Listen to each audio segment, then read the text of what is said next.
പണമാണ് നമ്മളുടെ ജീവിതത്തിന് ആവശ്യം. സ്കൂളിൽ മുതൽ പഠിക്കാനും ഉന്തിത്തള്ളി വിട്ടതൊക്കെ നല്ല വരുമാനമുള്ള ജോലി നേടാനാണ്. പക്ഷേ ആക്ച്വലി ജോലി കിട്ടിയ അന്ന് മുതൽ ഇയാൾ കടക്കാരനാണ് ആവണത്. കാരണം എന്താണെന്ന് വെച്ചാൽ പണത്തോട് നമുക്കുള്ള സമീപനം ഒന്നെങ്കിൽ ഭയം, ദേഷ്യമൊക്കെയാണ്. അതായത് പണക്കാരെന്ന് പറഞ്ഞാൽ അവൻ എന്തോ വില്ലാണ്. സിനിമ കണ്ടാലും അറിയാം. അതെ അതെ, എല്ലാ സിനിമയിലും ദരിദ്രനായി 5 പൈസ ഇല്ലാത്ത നായകൻ, ഹീറോ. പൈസക്കാരെല്ലാം പ്രശ്നക്കാരാണ്, അവർ പാവങ്ങളെ ദ്രോഹിക്കുന്നവരാണ്. ഇത് നമ്മളിങ്ങനെ സിനിമയിലൂടെയും അല്ലാതെയും നിങ്ങളൊക്കെ ശ്രദ്ധിച്ചു നോക്കട്ടെ. EMI ആദ്യത്തെ മുടങ്ങാൻ പേടിയുള്ളവർക്കും, ആദ്യത്തെ മുടങ്ങണ ഒരശീവൊക്കെ പറയാം, അത് മുടങ്ങിയ ലോൺ കിട്ടുന്നവരെങ്ങനെയായിരിക്കും, സാറേ എങ്ങനെയും പിന്നെ തന്നില്ലെങ്കിൽ എന്ത് ചെയ്യും. അതൊന്ന് ചിലർക്ക് 10-ാം തീയതി വരെയൊക്കെ പൈസ ഉണ്ടാവും, ചിലർക്ക് 5-ാം തീയതിയിലെ തീരും. ചിലർക്ക് ഇത് സാലറി വന്ന മെസ്സേജ് വരുന്നു, അപ്പം തന്നെ ആ മെസ്സേജ് പല വഴിക്കായിട്ട് പോകണം. അപ്പോൾ എല്ലാ മാസവും സാലറി കിട്ടുന്ന ആൾക്ക് 5-ാം തീയതി തന്നെ തീരുന്നു എന്ന് പറയണം. 3 മാസം സാലറി ഇല്ലെങ്കിലോ, 6 മാസം ഇല്ലെങ്കിലോ ചിന്തിക്കാൻ പറ്റുമോ? ഇല്ല. ഇനി 60 വയസ്സ് കഴിഞ്ഞ് ജോലി ഉണ്ടാവും? ഇല്ല. എൻ്റെ ഒരു നൈബർ മക്കൾ 3 പേരും കൂടിയിട്ട് അവർക്ക് അഫോർഡ് ചെയ്യാൻ പറ്റാത്ത അത്രയും വലിയൊരു ലോൺ എടുത്തിട്ട് 50 lakhs ലോൺ എടുത്ത് 50 to 75 lakhs ഒരു വീട് വെച്ച്. ഈ ലോൺ എടുത്ത് വീട് ഇങ്ങോട്ട് കംപ്ലീറ്റ് ചെയ്യുന്നതോടുകൂടിയാണ് കോവിഡ് വരുന്നത്. അപ്പം ഇവരെല്ലാം പ്രൈവറ്റ് സെക്ടറിലുള്ളവരാണ്. കോവിഡ് വന്നു വെച്ചിട്ട് ബാങ്കൊന്നും നിങ്ങൾ ലോൺ അടയ്ക്കണ്ടെന്ന് പറയില്ല. ഇന്ന് അതിലത്തെ ഒരു മകൻ സൂയിസൈഡ് ചെയ്യാൻ പോയിട്ട് കണ്ടിട്ട് ആൾക്കാർ തിരിച്ചു കൊടുന്നിരിക്കുക. അത് ഇവരിൽ മാക്സിമം അന്ന് എടുക്കാവുന്ന ഒരു 15 മുതൽ 20 ലക്ഷം രൂപയാണ് ഇവരിൽ ഉണ്ടായിരുന്നത്. അതിൻ്റെ പുറമെയാണ് 75 lakhs ലോൺ 1 കോടി രൂപയുടെ വീടുണ്ടാക്കുന്നു. Again they have to spend 10 lakh for the house വാമിങ്. അങ്ങനെ ഇത്രയും വലിയ വീട്ടിൽ അത്രയും ഗംഭീരമായിട്ട് നടത്തും. അത് നടത്തിയിട്ട് ഇപ്പോഴത്തെ സ്ഥിതി എന്ന് പറഞ്ഞാൽ ഈ വീട്ടിൽ ആരും സമാധാനം ഇല്ലാതെ കിടക്കുക. Skills make you rich, not theories. Rich dad and poor dad എന്ന പുസ്തകത്തിലെ ഫേമസ് കോട്ടാണ്. ഇന്ന് നമ്മോടൊപ്പം ഉള്ളത് ഒലിവിയ ഗ്രാമീൺ ക്രെഡിറ്റ്സിന്റെ MD ശ്രീകൃഷ്ണകുമാർ KT സാറാണ്. അദ്ദേഹം ഇത്തവണ നടന്ന ഗ്ലോബൽ ഫൈൻടെക് ഫെസ്റ്റിലെ മലയാളി സാന്നിധ്യം കൂടിയാണ്. So welcome to the show. ഒരു ബാങ്കർ എന്ന നിലയ്ക്ക് സാറിന് നമ്മൾ ജീവിതത്തിൽ പാലിക്കേണ്ടുന്ന ഫിനാൻഷ്യൽ ഡിസിപ്ലിനെ പറ്റി കൂടുതൽ പറഞ്ഞു തരാൻ പറ്റും. അതിനു മുന്നേ this episode is powered by myG. എന്താണ് ഫിനാൻഷ്യൽ ഡിസിപ്ലിൻ കൊണ്ടുവരാൻ ഒരു മലയാളി ചെയ്യേണ്ടത്? ഓക്കെ, പൊതുവേ നമ്മൾ സ്കൂളിലൊക്കെ, അത് മലയാളി എന്ന് മാത്രമല്ല കേട്ടോ, സ്കൂൾ മുതൽ ബാക്കി ഡിസിപ്ലിനൊക്കെ നമ്മൾ പഠിക്കുന്നുണ്ടാവും. അപ്പോൾ ഈ പഠിച്ച് അവസാനം ചെന്നെത്തേണ്ടത് ഒരു ജോലിയില്ല. ജോലി കിട്ടിയാൽ തന്നെ ആദ്യം ഉള്ളത് ഫസ്റ്റ് സാലറി കിട്ടിയതിന് ട്രീറ്റ് അന്ന് തൊട്ട് അവൻ ചിലവിലേക്കാണ് ആരംഭിക്കുന്നത്. ആക്ച്വലി ജോലി കിട്ടുമ്പോൾ വരുമാനമാണ് വേണ്ടതെങ്കിൽ ഇങ്ങനെ ഒരു അനാവശ്യമായൊരു സാധനം ജോലിയിൽ നിന്ന് തന്നെ തുടങ്ങുന്നത്. രണ്ടാമത് ആൾ കാണുന്നത് എന്താ, കൂടെയുള്ള ഒരു 2 മാസം 3 മാസം കൂടെയുള്ള ബൈക്ക് വാങ്ങുന്നു അല്ലെങ്കിൽ കാറ് വാങ്ങി സ്റ്റാറ്റസ് ഇടുമ്പോൾ അപ്പോൾ ഇവർക്കും അത് വാങ്ങണം എന്നുള്ള ടെൻഡൻസിയിലേക്ക് വന്നു. പക്ഷേ സാലറി 25,000 ഉള്ളൂ. അന്ന് തന്നെ ഒരു EMI തുടങ്ങി. 3-ാമത്തെ മാസം ആകുമ്പോഴേക്കിനും അദ്ദേഹം ഏതെങ്കിലും ഒരു വണ്ടി ലോൺ എടുത്തു, ബൈക്കാവും ചിലപ്പോൾ, അല്ലെങ്കിൽ കാറോ, ഡിപ്പെൻസ്. സ്കൂളിൽ മുതൽ പഠിക്കാനും പഠിപ്പിക്കാനും ഒക്കെ ഉന്തിത്തള്ളി വിട്ടതൊക്കെ ഒരു നല്ല വരുമാനമുള്ള ജോലി നേടാനാണ്. പക്ഷേ ആക്ച്വലി ജോലി കിട്ടിയ അന്ന് മുതൽ ഇയാൾ കടക്കാരനാണ് ആവണത്. ചിലർക്ക് 10-ാം തീയതി വരെയൊക്കെ പൈസ ഉണ്ടാവും, ചിലർക്ക് 5-ാം തീയതിയിലെ തീരും. ചിലർക്ക് ഇത് സാലറി വന്ന മെസ്സേജ് വരുന്നു, അപ്പം തന്നെ ആ മെസ്സേജ് പല വഴിക്കായിട്ട് പോകണം. EMIകളും വീട്ടിലെ ചിലവുകളും ഇങ്ങനെ പല കാര്യങ്ങളും. കാരണം എന്താണെന്ന് വെച്ചാൽ ഇപ്പം നമ്മൾ ഇപ്പോൾ കുളിക്കണത്, ഇപ്പോൾ ഞാൻ കുളിക്കുമ്പോൾ തന്നെ ഇവിടുന്ന് സോപ്പ് തുടങ്ങുക. കാരണം അമ്മ ഇങ്ങനെ അപ്പോൾ ഇവിടുന്ന് തന്നെ സോപ്പ് തേച്ച് തുടങ്ങണം. അപ്പോൾ അത് ചിലർക്കാണെങ്കിൽ മുഖത്തുനിന്ന് വന്നില്ല ഇപ്പോൾ സ്റ്റാർട്ട് ചെയ്യുക. അതൊരു ഹാബിറ്റാണ്. അപ്പം അങ്ങനത്തെ ചില സ്വഭാവങ്ങൾ ചെറുപ്പത്തിലേ നമ്മൾ പഠിക്കുന്ന പോലെ പഠിക്കേണ്ട ഒന്നാണ് ഈ സാമ്പത്തിക. കുട്ടികളെ ഈ പറഞ്ഞത് എങ്ങനെ പൈസ ചെലവാക്കാൻ പഠിപ്പിക്കണം എന്നൊരു കാര്യം കൂടെ. അതെ, ഇതിൽ തന്നെ നമ്മൾ ആ ചെലവാക്കാൻ പഠിപ്പിക്കുന്നതിനുപരി അത് സേവ് ചെയ്യാൻ, സമ്പാദിക്കാൻ പഠിപ്പിക്കണം എന്നുള്ളതാണ് അതിൻ്റെ കറക്റ്റ് ഒരു വാക്ക്. സമ്പാദിക്കണം എന്നുള്ളതാണ് ഹാബിറ്റാക്കി എടുക്കേണ്ടത്. അത് സ്കൂൾ വിദ്യാഭ്യാസത്തിലില്ല. അതായത് ഇന്ത്യയിലില്ല, ജപ്പാനിലുണ്ട്, അതുപോലെ തന്നെ US-ലുണ്ട്. ഇവിടെയൊക്കെ സാമ്പത്തികമായ കാര്യങ്ങൾക്ക് വേണ്ടിയിട്ടുള്ള ഒരു സബ്ജക്റ്റ് തന്നെയുണ്ട്. നമ്മളുടെ അവിടെ എക്കണോമിക്സ് എന്ന സബ്ജക്റ്റ് ഉണ്ടെങ്കിൽ അത് പൊതുവെയുള്ള വാണിജ്യ വ്യവസായ കാര്യങ്ങളെ പറ്റിയിട്ടാണ്. അപ്പം നമുക്ക് സ്കൂൾ മുതൽ ഇങ്ങനെ ഒരു സബ്ജക്റ്റ് ഇല്ലാത്തതുകൊണ്ട് അവിടെ പഠിക്കുന്ന ഒരു സബ്ജക്റ്റ് എന്താ അറിയും, മാത്സിൽ ഒരു സംഖ്യന്ന് വേറെ സംഖ്യ കുറയ്ക്കുന്ന സമയത്ത് ആണ് ഫസ്റ്റ് പരിപാടി കടം വാങ്ങലാണ്. അതായത് ഇവിടെ 0 ആണെങ്കിൽ അവിടെ 1 ചേർക്കണം. അപ്പം ഇപ്പുറത്ത് അപ്പം അന്നോട്ട് കടം വാങ്ങുന്നതാണ് ഇവന് തുടക്കം. അല്ലാണ്ട് ഒന്നും കൂടി ആഡ് ചെയ്യുന്ന സംഭവങ്ങളില്ല. ആ ഒരു സംഭവം നമുക്ക് ആവശ്യമാണ്. അതിനൊരു ഫോർമുല തന്നെയുണ്ട്. സമ്പാദിക്കണം എന്നുള്ളൊരു വാക്ക് എവിടെ നിന്നും കിട്ടും. പറയുമ്പോൾ പറയും, ചോദ്യം വരും, വഴക്കുണ്ടാകുമ്പോൾ വരും, നീ എന്താ സംഭവിച്ചത് വരെ എന്നുള്ളത് വരും. നല്ലത് ബാക്കി സമയത്തൊക്കെ ഈ പറയുന്ന കടവും അല്ലെങ്കിൽ പുതിയത് എന്തെങ്കിലും വാങ്ങണം എന്നുള്ളത് മാത്രമാണ് ചർച്ച. അപ്പം ഞാൻ ഈ കോഴ്സ് പഠിച്ചപ്പോൾ അതും ഒരു തിയറി അല്ല പഠിച്ചത്, അതൊരു സൈക്കോളജിക്കലി ട്രീറ്റ് ചെയ്യുന്നത്. ആ ട്രീറ്റ്മെൻറ്റിലൂടെ ഉണ്ടാവുന്ന ഒരു ഇൻസൈറ്റ് ഭയങ്കര. അതിന് ശേഷം നമുക്ക് അനാവശ്യമായിട്ട് പൈസ ചിലവാക്കാൻ മടി വരും. മനസ്സിലായി? ഇപ്പോൾ നമ്മൾ അനാവശ്യം കറക്റ്റ് മനസ്സിലാവും. ഇപ്പം ഒരു ഈ കോഴ്സ് പഠിച്ചതിന് മുമ്പ് ഇപ്പം പറയുകയാണെങ്കിൽ ചിലവ് കൂടുതലായിരുന്നു, ഇപ്പോൾ ഞാൻ സേവ് ചെയ്ത് തുടങ്ങി, അല്ലെങ്കിൽ ആ ഒരു പൊസിഷനിലേക്ക് പറയാൻ പറ്റും? പിന്നെ തീർച്ചയായിട്ടും പറയാൻ പറ്റും. മാത്രമല്ല വിചാരിക്കണതിൻ്റെ അപ്പുറത്തേക്കാണ്. അതായത് നമ്മൾ ഈ ഒരു മാസം മുതൽ 5,000 രൂപ സേവ് ചെയ്യാൻ തുടങ്ങിയ ഈക്വൽ ടു അതിൻ്റെ ഇൻറ്റു 10 ടൈംസിന് തുല്യമാണെന്ന് അതിൻ്റെ അർത്ഥം. നമ്മളിതുവരെ ചിലവാക്കിയതിൽ നിന്ന് 5,000 രൂപ മാറ്റി വെച്ച് 50,000 സേവ് ചെയ്യുന്നതിന് തുല്യമാണത്. അറ്റ്സ് ഒരു തിയറി അത്. അപ്പം മാത്രമല്ല ഒരു ബുക്ക് ഉണ്ട്, അപ്പം ആർട്ട് ഓഫ് സ്പെൻഡ് മണി എന്ന് പറഞ്ഞിട്ട്, പിന്നെ ആർട്ട് ഓഫ് സേവ് മണി, ഈ 2 ബുക്കുണ്ട്. ഈ ബുക്കിൽ പറയുന്ന ഒരു കാര്യം എന്താ പറയുക, സേവിങ്സിന് ഒരു മനക്കട്ടി വേണമെന്നാണ്. കറക്റ്റ്. ചിലവാക്കണതിന് യാതൊരു മനക്കട്ടിയും വേണ്ട ആർക്കുന്നില്ല. അപ്പം അതിലെ പറയുന്ന വാക്ക് അത് സൈക്കോളജിക്കലി തന്നെ നമുക്കത് ഉണ്ടാക്കിയെടുക്കണം. ശരിക്കും പറഞ്ഞാൽ ഇപ്പോൾ ആ ഒരു പ്രോസസ്സിലൂടെ എന്താ ഉണ്ടായെന്ന് വെച്ചാൽ, പണമാണ് നമ്മളുടെയൊക്കെ ജീവിതത്തിന് ആവശ്യം. ആ പൈസ ഉണ്ടാക്കുന്ന പൈസയോട് നമുക്ക് സ്നേഹമില്ല എന്നുള്ളതാണ് ഞാൻ ആ പഠിച്ച കോഴ്സിന് ആദ്യം പിടികിട്ടിയത്. അതെ, പൈസയോട് സ്നേഹം വേണമെന്ന്. പൈസയോട് നമുക്കുള്ളത് നേരെ തിരിച്ചാണ്. പണത്തിന് ആവശ്യമുണ്ടെങ്കിലും പണത്തോട് നമുക്കുള്ള സമീപനം ഒന്നെങ്കിൽ ഭയം, ദേഷ്യമൊക്കെയാണ്. അതായത് പണക്കാരെന്ന് പറഞ്ഞാൽ അവൻ എന്തോ വില്ലാണ്. സിനിമ കണ്ടാലും അറിയാം, അതെ അതെ, എല്ലാ സിനിമയിലും ദരിദ്രനായി 5 പൈസ ഇല്ലാത്ത നായകൻ, ഹീറോ. പൈസ ഭയങ്കര ലൗഡ് ബെഞ്ച്, ആളാണ് വില്ലൻ, ആള് പ്രശ്നം മുഴുവൻ ഉണ്ടാക്കണം. അപ്പോൾ നമ്മുടെ ഉള്ളിലും ചെറുപ്പം മുതൽ കയറുന്ന നെഗറ്റീവ് അപ്രോച്ച്. പിന്നെ പൈസ ഉണ്ടാക്കുന്നത് എന്തോ തട്ടിപ്പിലൂടെയാണ്, പൈസക്കാരെല്ലാം പ്രശ്നക്കാരാണ്, അവർ പാവങ്ങളെ ദ്രോഹിക്കുന്നവരാണ്. ഇത് നമ്മളിങ്ങനെ സിനിമയിലൂടെയും അല്ലാതെയും അതൊരു അത് കിട്ടുന്നുണ്ട്. അപ്പം നമുക്ക് അതിനോടൊരു ഇഷ്ടമില്ല, എന്നാൽ ഇത് ആവശ്യമാണ്. അപ്പം ആ പ്രോസസ്സിൽ ഞാൻ കോഴ്സൊക്കെ പഠിച്ച സമയത്ത് ആ പ്രോസസ്സിലൂടെ പഠിച്ചെന്താ വെച്ചാൽ, പൈസ ഇങ്ങനെ കൗണ്ട് ചെയ്ത് സ്നേഹിക്കുകയാണ്.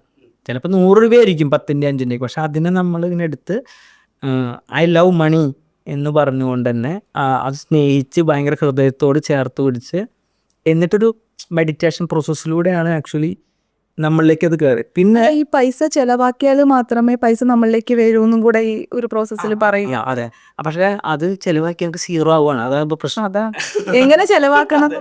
അപ്പം അതും നമ്മളെ പഠിപ്പിച്ചിട്ടുണ്ട്. അതും ഒരു പരിധി വരെ തെറ്റുണ്ട്. എന്താണെന്ന് വെച്ചാൽ എല്ലാവരും പറഞ്ഞു നമ്മൾ മാക്സിമം ചിലവാക്കണം, പൈസ അങ്ങനെ കയ്യിൽ വെക്കാനുള്ളതല്ല. പക്ഷേ അറ്റ്ലീസ്റ്റ് കയ്യിൽ വേണമല്ലോ ചിലവാക്കാൻ നാളേക്കെങ്കിലും.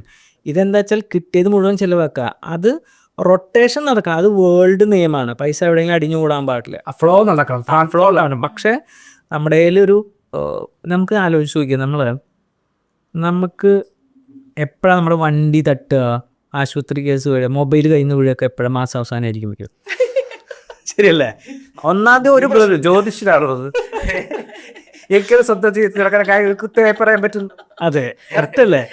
എന്നാണ് പൈസ ഇല്ലാത്ത അന്ന് കുളിമുറിയിൽ അമ്മ വീണു, അല്ലെങ്കിൽ വീട്ടിലുള്ള ആരെങ്കിലും ദിവസം, അല്ലെങ്കിൽ നമുക്ക് തന്നെ വയ്യ, ഇതെല്ലാം വരും. എന്താ പറയുക, അപ്പം കോൺഫിഡൻസ് പോവാണ് നമ്മുടെ, പൈസ ഇല്ലല്ലോ എന്നുള്ള ഭയം കയറാതെ. പക്ഷെ അങ്ങനെയുള്ള സാഹചര്യത്തിൽ നമ്മൾ ക്രെഡിറ്റ് കാർഡ് എടുത്ത് ഉപയോഗിക്കും. അതിനാണ് ക്രെഡിറ്റ് കാർഡ് നമ്മൾ കരുതി വെക്കുന്നത്. പക്ഷേ നമ്മൾ ഷോ തുടങ്ങുന്നതിന് മുന്നേ പറയുണ്ടായി ക്രെഡിറ്റ് കാർഡ് അത്ര നല്ല സാധനം അല്ല എന്നുള്ളത്. അല്ല, അതുപോലെ തന്നെ ഇപ്പോഴത്തെ ഒരു എക്കണോമിക് സെറ്റപ്പിൽ നോക്കി കഴിഞ്ഞാൽ ഒത്തിരി ആപ്പുകളുണ്ട്, ലോൺ ആപ്പുകൾ ക്ലിയറായിട്ട്. അത് ഒരു 10,000 രൂപ വേണമെങ്കിൽ, ഒരു 50,000 രൂപ വേണമെങ്കിൽ ഒരു 5 മിനിറ്റിൽ ഒരു ഒറ്റ ക്ലിക്കിൽ അക്കൗണ്ടിലേക്ക് പൈസ വീഴുകയും ചെയ്യും.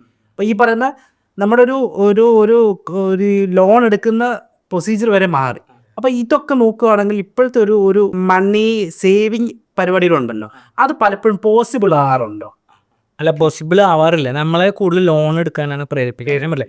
അതായത് നേരത്തെ പറഞ്ഞ ഞാൻ ഈ കടവും സേവിങ്സും തമ്മിൽ ഉണ്ടാക്കുന്ന ഒരു കാര്യം എന്ന് പറഞ്ഞാൽ, പൈസ കയ്യിലുണ്ടെങ്കിൽ നമ്മുടെ കോൺഫിഡൻസ് കൂടും, പൈസ ഉണ്ടെങ്കിൽ നമ്മുടെ ചിലവ് കുറയും ശരിക്കും. അതായത് പൈസ ഇല്ലെങ്കിലാണ് ചിലവ് കൂടുന്നത്. പൈസ ഉണ്ടെങ്കിൽ നോക്കും, നിങ്ങൾ പൈസക്കാരൊക്കെ ശ്രദ്ധിച്ചു കഴിഞ്ഞാൽ അറിയാം. നമ്മളിപ്പോൾ ഒരു മാസം 1 ലക്ഷം സാലറിയുള്ള ആൾ ഉടനെ കയറിയാലപ്പോൾ ഒരു 30 ലക്ഷം രൂപയുടെ കാറൊക്കെ മേടിക്കും. പക്ഷെ 1 കോടിയുള്ള ആൾ ചിലപ്പോൾ വാങ്ങണത് മാരുതിയായിരിക്കും. ഇവിടെ സംഭവിക്കുന്നത് എന്താ വെച്ചാൽ, ഇദ്ദേഹത്തിന് ചിലവ് ചെയ്യാനുള്ള മെൻറ്റാലിറ്റി കൂടുന്നതുകൊണ്ട് ഇദ്ദേഹം ഉള്ള പൈസയ്ക്കൊക്കെ കാറ് മേടിച്ചു. പക്ഷേ അദ്ദേഹത്തിന് കാറുണ്ടെന്നേ ഉള്ളൂ, സമാധാനമില്ല. കാരണം ഇദ്ദേഹം ഏകദേശം ഈ പറഞ്ഞ 10-ാം തീയതി കഴിയുമ്പോഴേക്കിനും പ്രശ്നങ്ങൾ, അന്നാ വണ്ടി തട്ടുക. ഞാൻ പറയില്ലേ 15-ാം തീയതിയോട് കൂടി വണ്ടികൾ ഇങ്ങനെ തട്ടാൻ തുടങ്ങും. 20-ാം തീയതി ആകുമ്പോഴേക്കും ഇത് കാര്യമായി തട്ടും, പഞ്ചറാവും, അങ്ങനെ. അപ്പം ആ സമാധാനവും കോൺഫിഡൻസ് ഉണ്ടാവണത് സേവിങ്സിലൂടെയാണ്. ഇത് മാത്രമല്ല, നമ്മുടെയൊക്കെ വീട്ടിൽ തന്നെ ഇപ്പോൾ എന്തെങ്കിലും സാധനങ്ങൾ ഇഷ്ടം പോലെ ഇരിക്കുമ്പോൾ ഗസ്റ്റൊന്നും വരില്ലേ. ഇതൊന്നും ഇല്ലാത്ത സമയത്തായിരിക്കും ഗസ്റ്റ്. അതൊരു സൈക്കോളജി കണക്ഷനുണ്ട്. അപ്പം ഈ സേവിങ്സിന് ഇമ്പോർട്ടൻസ് കൊടുത്തു കഴിഞ്ഞാൽ നമ്മുടെ വീട്ടിലെ പ്രശ്നങ്ങൾ ഒരുവിധം തീരും, നമ്മുടെ കോൺഫിഡൻസ് കൂടും. ഇനി നിങ്ങൾ എല്ലാ അടിസ്ഥാന പ്രശ്നങ്ങളും കൊട്ടേഷൻ അംഗത്തിലേക്കും പോകണതും മോഷണം ഒക്കെ പൈസ ഇല്ലായ്മയാണ്. ഒരാൾ പക്ഷേ ഈ മലയാളികളെ സംബന്ധിച്ചിടത്തോളം അവർ ആഘോഷങ്ങൾക്ക് വേണ്ടി പൈസ ചെലവാക്കുക, കുട്ടിയുടെ ബർത്ത്ഡേ അല്ലെങ്കിൽ കല്യാണം, നിശ്ചയം, പാർട്ടിയാണ് എല്ലാം. ഞാൻ ഇന്ന് ഇങ്ങോട്ട് വരുമ്പോഴേ ഞാൻ എഴുതി വെച്ചൊരു കാര്യമാണ് ഈ ഒരു കാര്യം. മിഡിൽ ക്ലാസ് താഴെയുള്ളവരുടെ കോള് മിക്കത് എനിക്ക് വരിക, നമ്മൾ വീട് സഹകരണ ബാങ്കിൽ വെച്ചിട്ട് ഇപ്പോൾ അത് ജപ്തി ആയിരിക്കുകയാണ്, എന്തെങ്കിലും ഒന്ന് ഹെൽപ്പ് ചെയ്യാൻ എന്ന് പറഞ്ഞിട്ട്. അപ്പോൾ നോക്കുമ്പോൾ ഒരുവിധം എനിക്കൊരു 45% പേരുടെയെങ്കിലും നാട്ടിൻപുറത്തുള്ളവർ ഈ സഹകരണ ബാങ്കിൽ നിന്ന് ലോൺ എടുത്തിട്ടുണ്ട്. അപ്പോൾ ഇവർക്ക് ഇത് പാരമ്പര്യമായിട്ട് വീടായിരിക്കും, ഒരു പക്ഷേ മുത്തച്ഛനൊക്കെ ആയിട്ട് വന്ന വീടായിരിക്കും. അപ്പോൾ ഒരു 20-25 വർഷം വാല്യൂ ഉണ്ടാവും വീടിന്. ഇവർ ലോൺ എടുക്കുന്നത് മകളുടെ ഒരു കല്യാണത്തിനാണ്. അപ്പം ഞാൻ കണ്ടിട്ടുള്ള 3-4 എക്സാമ്പിൾ പറയുന്നത്, ഒരു വീട്ടിൽ 5 പവൻ സ്വർണ്ണം ഇരിക്കുന്നുണ്ട് കേട്ടോ. അവരിൽ 5 പവൻ ഉണ്ട് കാലങ്ങളായിട്ട്. അപ്പോൾ അവർ ആകെ ഇതൊരു 15 കൊടുക്കണ്ടേന്നാണ്. അതാണ് ഒരു ഉള്ളിൽ. അപ്പോൾ അതിന് വേണ്ടിയിട്ട് വീട് പണയം വെച്ചത്. വേറെ വീട്ടിൽ 15 ഉണ്ട്. അവർ പറഞ്ഞത് ഒരു 25 ഇല്ലാണ്ട് എങ്ങനെയാണ് ഇപ്പോൾ ഒരു കല്യാണം നടന്നത്. അപ്പോൾ ഇതിങ്ങനെ കയറി പോവുക. 25 പറഞ്ഞ ഒരു 50 ഇല്ലാണ്ട്. അപ്പോൾ ഇതിനൊരു അവസാനം ഇല്ലയാണ്. ഇത് സൈക്കോളജിക്കലി ജനങ്ങളെയും തൃപ്തിപ്പെടുത്താൻ വേണ്ടിയിട്ട് ഇവരിൽ അറിയാണ്ട് രൂപപ്പെട്ടൊരു സാധനം. ഈ കല്യാണത്തിന് തന്നെ ഒരു പറയത്തില്ല, അത് എൻ്റെ ഒരു സന്തോഷത്തിന് വേണ്ടി സന്തോഷം എവിടെയാന്നുള്ളതാണ്. അതൊരു മാസാവസാനമാകുമ്പോൾ സന്തോഷമൊക്കെ പോയിട്ട് അവസാനം മാത്രമല്ല, ഒത്തിരി പേര് പറയാറുണ്ട്, ഒരു കല്യാണം നടത്തി അതോടുകൂടി നമ്മുടെ ജീവിതത്തിന്റെ മൊത്തം സേവിങ്സ് പോവാൻ ഒരു കല്യാണത്തോടു കൂടി. അപ്പം ഇവിടെ അനാവശ്യമായിട്ട് സാധനം ഈ കുട്ടികളിലും ഉടനെ ഞാൻ കണ്ടിരിക്കുന്ന ഒരു കാര്യം, നമ്മളൊക്കെ കണ്ടിട്ടുണ്ടോ, വീട്ടിലൊരു പെൺകുട്ടി ഉണ്ടെങ്കിൽ ഉടനെ പറയും മോള് വളർന്നു വരിക. അത് ഈ മോളൊരു ചിലവിനുള്ളൊരു ആളായിട്ടാണ് വീട്ടിൽ ഇങ്ങനെ അല്ലേ, ശ്രദ്ധിച്ചിട്ടില്ലേ? മോളെന്ന് പറഞ്ഞാൽ അതൊരു ചിലവ് ഉണ്ടാക്കാൻ വേണ്ടിയിട്ടുള്ള സാധനമാണ്. അത് ആവശ്യമില്ലാണ്ട് സൊസൈറ്റി ഉണ്ടാക്കി വെച്ചിരിക്കുക. കല്യാണം അങ്ങനെ ഇത്ര സ്വർണം കൊടുക്കണം, അതുപോലെ ഇത്രയും ആർഭാടായിട്ട് നടത്തണം എന്നുള്ള. അപ്പം ഞാൻ പറഞ്ഞു വന്നത്, നേരത്തെ 5 പവനുള്ളവർക്ക് 15 ആക്കിയ അവർ ഹാപ്പി എന്നാണ്. അപ്പം 15 പവനുള്ളവർക്ക് ഹാപ്പി ആയിക്കൂടെ അങ്ങനെയാണെങ്കിൽ? അതെ, അവർ 25 പോണേന്ന്. ആക്ച്വലി ഇതൊന്നും ഹാപ്പിയുടെ ഭാഗമല്ല. നമ്മുടെ കയ്യിൽ ഇതേ ഉള്ളൂ, ഇത് വെച്ചിട്ടുള്ള കല്യാണം മതി എന്നുള്ള ഒരു കൗൺസിലിംഗ് ആവശ്യമാണ് നാട്ടിൻപുറത്തൊക്കെ, മീൻസ് സാധാരണക്കാരുടെ ഇടയിൽ. അത് അല്ലാത്ത മിഡിൽ ക്ലാസ്സിൻ്റെ ആവശ്യമാണ്.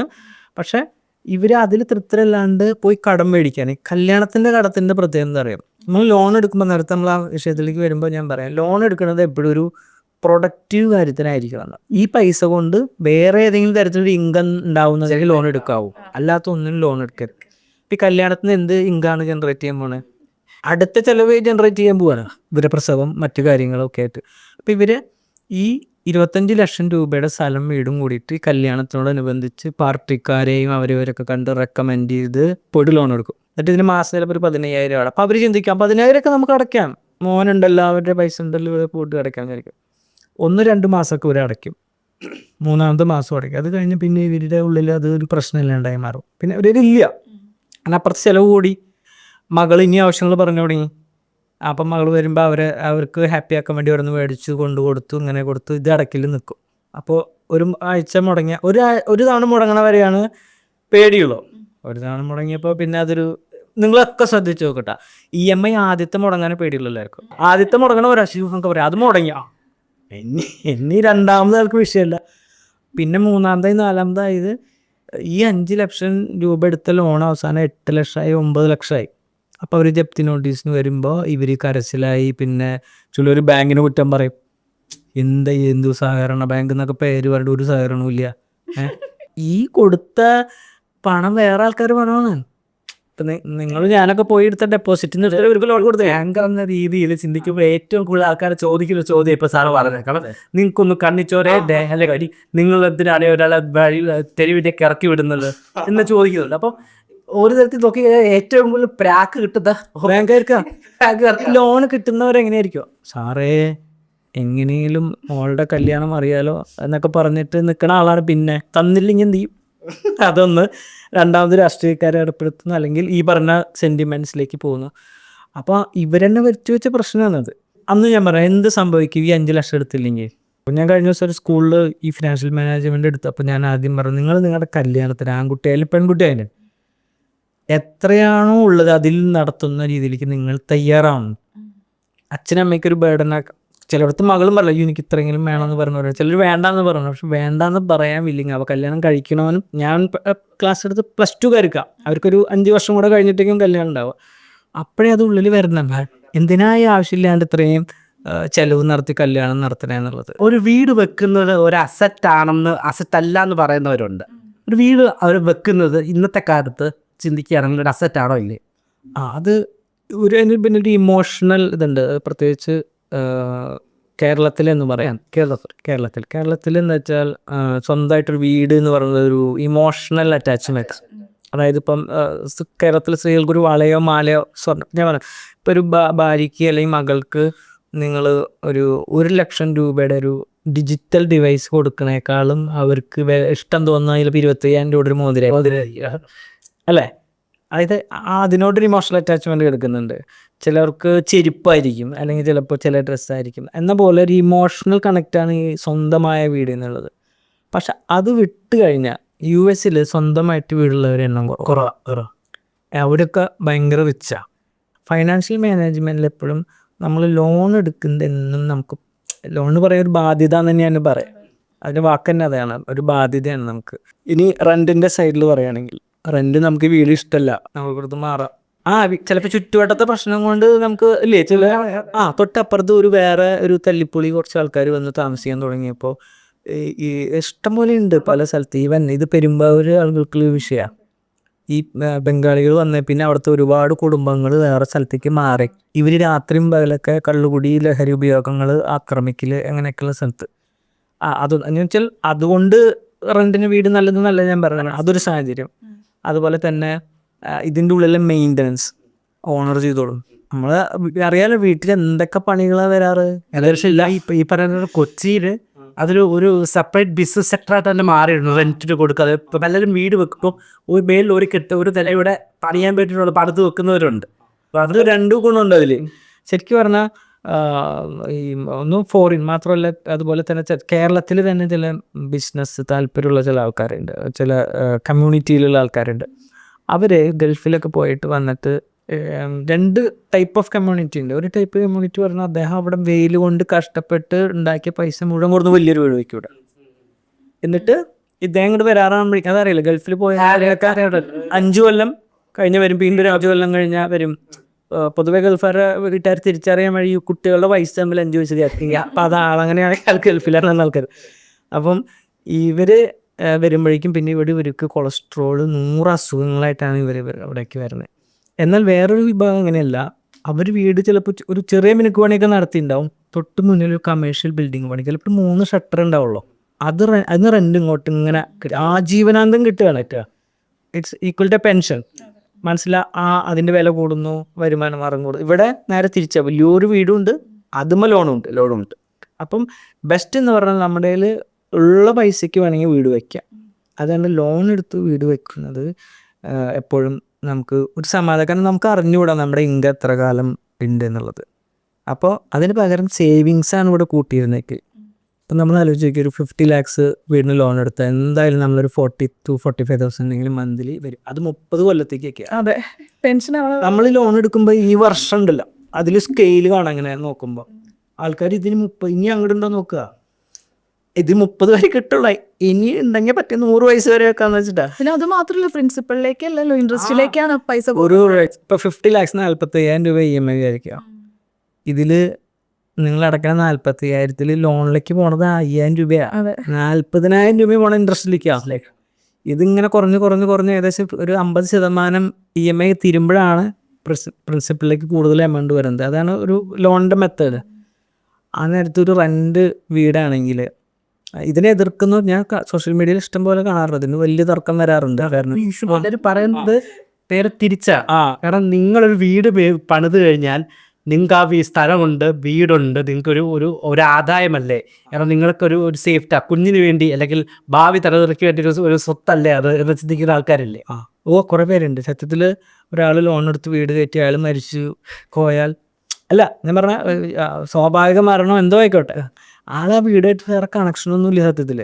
ഇത് വാടക വീടായാലും അല്ലാത്തരും എല്ലാവരും പറഞ്ഞാൽ ഇറക്കി വിട്ടൊരു സ്ഥലം, അങ്ങനെ ആരും ഇപ്പോൾ ഇറക്കി വിടുന്ന ആരെങ്കിലും വാടക കൊടുക്കേണ്ടിരുന്ന ഇറക്കി വിടും, ലോൺ അടച്ചില്ലെങ്കിൽ ഇറക്കി വിടുമല്ലോ. ഇതിന് രണ്ടിനും ഉണ്ട്. അപ്പം ഈ ഇങ്ങനൊരു പൈസ ഉദാഹരണത്തിന് 45,000 രൂപ വെച്ചിട്ട് ആൾ EMI അടയ്ക്കുന്നതിന് നേരം പുള്ളി ഒരു 25,000 രൂപയ്ക്ക് ഈ 45,000 EMI അടയ്ക്കാവുന്ന ഒരു വീട് നമുക്ക് വാടക കിട്ടും. അറ്റ്ലീസ്റ്റ് വേണ്ട 35 ആണെങ്കിൽ പോലും. എനിക്കാണ് അതിലും അത്രയൊന്നും വേണ്ട, ഒരു 25-നൊക്കെ നല്ല വീട്. അപ്പം 25 ആണെങ്കിൽ പോലും അപ്പുറത്ത് 25 വെച്ചിട്ട് അദ്ദേഹം ഇപ്പോൾ ഈ മ്യൂച്വൽ ഫണ്ടൊക്കെ വിടും. ഇപ്പോൾ എല്ലാവരും ചിലർ അതിലേക്ക് ഫോക്കസ് ചെയ്യും. മ്യൂച്വൽ ഫണ്ട് ഞാൻ പൊതുവെ കണ്ടിരിക്കുന്ന ഈ ഫൈനാൻഷ്യൽ മാനേജ്മെൻറ്റ് വീഡിയോയുടെയൊക്കെ അവസാനം സംഭവിക്കുന്നത് അവരുടെ ആ പ്രൊഡക്റ്റിലേക്ക് ആളെ കൊണ്ടുവരാനുള്ള പരിപാടി നോക്കുക. മ്യൂച്വൽ ഫണ്ടാണെങ്കിൽ അത് ഷെയർ SIP എന്നൊക്കെ പറയും. അതല്ല, അതൊക്കെ വിട്ട് വെറുതെ ഒരു സേവിങ്സ് അക്കൗണ്ടിലോ പോസ്റ്റ് ഓഫീസിലോ ഈ പൈസ ഇട്ടാൽ ഇദ്ദേഹം 30 കൊല്ലം അടയ്ക്കണില്ലേ, 10 കൊല്ലം ചെയ്താൽ മതി അറ്റ്ലീസ്റ്റ്. ശരിയാ. അതിലിപ്പോൾ നമ്മളിപ്പോഴും പറയാറുണ്ട്, ഇപ്പോൾ ഞാൻ കഴിഞ്ഞ വർഷം ജോലി ചെയ്തപ്പോൾ എനിക്ക് 20,000 രൂപ ശമ്പളമായിരുന്നു. ഇപ്പോൾ ഈ വർഷത്തിൽ 25,000 രൂപ ശമ്പളം കിട്ടി. പക്ഷെ എന്നിപ്പോൾ എൻ്റെ ചിലവ് ഈ 5,000 രൂപ സേവ് ചെയ്യാൻ പറ്റുന്നില്ല. അപ്പം ഈ പറയുന്ന 45,000 രൂപ ഹോം ലോണ് അടച്ചിങ്ങനെ പോകണു. ഈ ഹോം ലോൺ അടയ്ക്കുന്നതിന് പകരം ഒരു 20,000 രൂപയുടെ വീടെടുത്തിട്ട് 25,000 വെച്ചിട്ട് നിങ്ങൾ സേവിങ്സ് തുടങ്ങിയെങ്കിൽ നിങ്ങൾക്ക് ഈ 10 കൊല്ലം 30 കൊല്ലം വിടാം, 10 കൊല്ലം ആയാൽ തന്നെ നിങ്ങളുടെ കയ്യിൽ ലക്ഷക്കണക്കിന് പൈസയുള്ളത്. അപ്പോൾ വേണമെങ്കിൽ നിങ്ങൾക്ക് ചെറിയ വീട് ഉണ്ടാക്കുകയോ അല്ലെങ്കിൽ ആ പൈസ ചിലപ്പോൾ ഒരു ധൈര്യം ഉണ്ടാവും, ഹാപ്പിനെസ് ഉണ്ടാവും, കുടുംബത്തിൽ വഴക്കുകൾ ഉണ്ടാവില്ല. ഒരു ആലോചിച്ച് നോക്കിയപ്പോൾ എല്ലാ മാസവും സാലറി എത്തുന്ന ആൾക്ക് 5-ാം തീയതി തന്നെ തീരുന്നു എന്ന് പറയണം. 3 മാസം സാലറി ഇല്ലെങ്കിലോ, 6 മാസം ഇല്ലെങ്കിലോ ചിന്തിക്കാൻ പറ്റുമോ? ഇല്ല. ഇനി 60 വയസ്സ് കഴിഞ്ഞ് ജോലി ഉണ്ടാവും? ഇല്ല. നമ്മൾക്ക് ഈ ഒരു പ്രായത്തിലാണ് നമുക്കിപ്പോൾ ഇങ്ങനത്തെ ഓരോ വർക്കിൽ ഒരു നിശ്ചിത ഏജ് കഴിയുമ്പോൾ, ഈവൻ സിനിമ സ്റ്റാർ ആയാലും കണ്ടില്ലേ, ഒരു പ്രായം കഴിഞ്ഞാൽ ഒരു സിനിമയിലില്ല. നായകന്മാരാണെങ്കിൽ ആദ്യമേ പോവും, നായകന്മാർ പിന്നെയും പിടിച്ച് നിൽക്കും. അപ്പോൾ റിട്ടയർമെൻറ്റ് എന്ന സംഭവം നമുക്ക് ഉണ്ടെന്നുള്ളൊരു യാഥാർത്ഥ്യം നമ്മൾ മനസ്സിലാക്കണം. നമ്മൾ 1 മാസം 2 മാസം പോലും സാലറി ഇല്ലാണ്ട് ജീവിക്കാൻ പറ്റാത്ത ആൾ എങ്ങനെ മുന്നോട്ട് പോകും? അപ്പോൾ ആ ഒരു സേവിങ്സ് ഇവിടുന്നേ തുടങ്ങണം എന്നുള്ളത്. അപ്പോൾ ഹോം ലോൺ ആയാലും ക്രെഡിറ്റ് കാർഡ്, ഇപ്പോൾ ക്രെഡിറ്റ് കാർഡിൻ്റെ കാര്യം പറഞ്ഞില്ലേ, ക്രെഡിറ്റ് കാർഡ് എല്ലാവരും ധാരണ ബാങ്ക് എന്തോ നമുക്ക് സമ്മാനം തന്ന പോലെ കാണുന്നത്. നമ്മൾ വിളിച്ചിട്ട് പറയാം, സാർ നിങ്ങൾക്ക് ഒരു ക്രെഡിറ്റ് കാർഡ് ഉണ്ട്, ആണോ ആയിക്കോട്ടെ, എത്രയുടെ 1 ലക്ഷം 1.5 കിട്ടുമോ എന്നൊക്കെ എത്രയും കൂടെ കയറ്റി കിട്ടത്താന്ന് ചോദിക്കുന്നത്. ഇതെന്തൊരു നമുക്ക് തരുന്നൊരു പ്രീമിയം സെഗ്മെൻറ്റ് ഫീച്ചർ പോലെ തോന്നുന്നത്. അതൊരു ലോണാണ്, നമ്മുടെ തോളിലൊരു ആവശ്യമില്ലാണ്ട് കടം വെച്ച് തന്നിരിക്കുക അവർ. അപ്പം നമ്മൾ ഈ ക്രെഡിറ്റ് കാർഡ് ഉള്ളപ്പോൾ ഉള്ള സ്വഭാവം ഇത് എനിക്ക് 2009-10 എനിക്കൊക്കെ ഉണ്ടായിരുന്നു. അപ്പോൾ നമ്മൾ കൂട്ടുകാരൊക്കെ ആയിട്ട് ഫുഡ് കഴിക്കാൻ പോയാൽ ഈ ക്രെഡിറ്റ് കാർഡ് ഉണ്ടെങ്കിൽ നമ്മൾ വലിയ സംഭവം കാണിക്കും.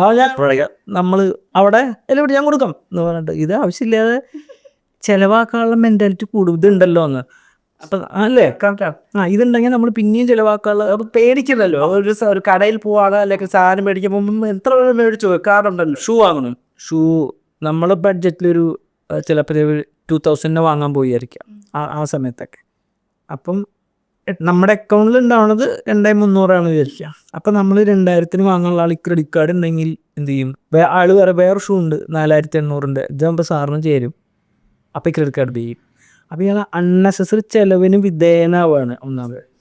പിന്നെ ആദ്യത്തെ മാസം ചിലപ്പോൾ ഇവിടെ നിന്നൊക്കെ മേടിച്ച് തടയ്ക്കും. പിന്നത്തെ മാസം ഒരു മെസ്സേജ് വരുമ്പോൾ ഇപ്പം ക്രെഡിറ്റ് കാർഡ് പേയ്മെൻറ്റ് എൻ്റെ വരുമല്ലോ, ഇപ്പോൾ ഉദാഹരണത്തിന് 45,000 രൂപ ഉണ്ട് മിനിമം ഡ്യൂ. ഇതാ നല്ല പരിപാടി. അപ്പം നമുക്ക് ഈ ചെറുത് അടയ്ക്കാം, അപ്പം നമ്മുടെ എന്താ പറയുന്നത്, നമ്മളെ ചിലപ്പോൾ 30,000 ഉണ്ടാവും, എന്നാലും നമ്മൾ ഇത് കണ്ടപ്പോൾ സൈക്കോളജി അത് അവരുടെ ബുദ്ധിയാണ്. അടയ്ക്കുന്നത് പലിശയല്ലേ? പലിശയല്ല, ചെറുതായി കയറും. ബാക്കിയുള്ള പൈസ ഇല്ലേ അതിൻ്റെ മുകളിൽ 36% ഇൻട്രസ്റ്റ്. അത് 40 വരെയുള്ളതൊക്കെ ഉണ്ട്. അപ്പം നമ്മളതിനെ ബാങ്കിനെ സംബന്ധിച്ചിടത്തോളം എല്ലാ കമ്പനിക്കും അവരുടെ പ്രൊഡക്റ്റ് സെയിലാവണമെന്നുള്ളൂ. ഇപ്പോൾ ഹോസ്പിറ്റല് അതേപോലെ തന്നെ ഏത് സ്ഥാപനത്തിനും അവരുടെ അടുത്തേക്ക് ആൾ മീൻസ് അവർക്ക് കസ്റ്റമർ ഉണ്ടാക്കലാണുള്ള ആവശ്യം. ഇപ്പം ഞാനൊരിക്കൽ ഒരു എന്താ പറയുക കോളുകൾ ഇങ്ങനെ വരുമായിരുന്നു മാർക്കറ്റിങ്ങിൻ്റെ അല്ലേ. അപ്പോൾ സ്കൂളിൽ എടുത്തപ്പോൾ ഹലോ കൃഷ്ണകുമാർ സാറല്ലേ, അപ്പോൾ അതേന്ന് പറഞ്ഞപ്പം ആ സുഖമാണോ, ആ സുഖമാണ്. അപ്പോൾ ഒരു കട്ട് ചെയ്തു. അത് കഴിഞ്ഞിട്ട് പിന്നെയും ഒരാഴ്ച കഴിഞ്ഞിട്ട് വിളിച്ചു, കൃഷ്ണകുമാർ സാറല്ലേ, അപ്പോൾ അതെ സുഖമാണോ, ആ അതെ സുഖമാണ്, അപ്പോൾ കട്ട് ചെയ്തു. അങ്ങനെ പിന്നെ ഒരു ദിവസം തിരിച്ചു വിളിച്ചു അല്ലേ. അപ്പോൾ എന്ന് വെച്ചാൽ ഒരു ഹോസ്പിറ്റലിൻ്റെ മാർക്കറ്റിംഗ് ടീമാണ്. സുഖമാണെങ്കിൽ പിന്നെ അവർക്ക് റോളില്ലോ. അപ്പോൾ അവർക്ക് അസുഖം തെരഞ്ഞു വിളിക്കുക. പിന്നെ അവർക്ക് പ്രഷർ കൂടി മാർക്കറ്റിങ്ങിനൊക്കെ. അപ്പോൾ പിന്നെ സാർ സുഖമാണോ, സുഖം അല്ല, എന്നാലും ഇതിൽ തലവേദന എന്തെങ്കിലും ഇല്ല നോക്കി നോക്കൂ, ചിലപ്പോൾ ഉണ്ടാവും. അത് എങ്ങനെയെങ്കിലും എന്ന പോലെ ബാങ്കിനെ സംബന്ധിച്ചിടത്തോളം ബാങ്കിൻ്റെ വരുമാനം ലോണെന്നാണ്. അതായത് ലോണിൻ്റെ ഇൻട്രസ്റ്റ് റീപേയ്മെൻറ്റ്. അതുപോലെ ക്രെഡിറ്റ് കാർഡ് ശരിക്ക് ബാങ്കിന് പ്രോഫിറ്റ് ഇല്ല കറക്റ്റ് ഉപയോഗിക്കുന്ന ആളെ കൊണ്ട്. അപ്പോൾ അവരുടെ ആവശ്യം എന്താ, ഡ്യൂ ആവുന്ന ആൾക്കാരെയാണ് ബാങ്ക്. അപ്പോൾ ഡ്യൂ ആവുന്ന സൈക്കോളജിക്കൽ അപ്രോച്ചൊക്കെ നടത്തും.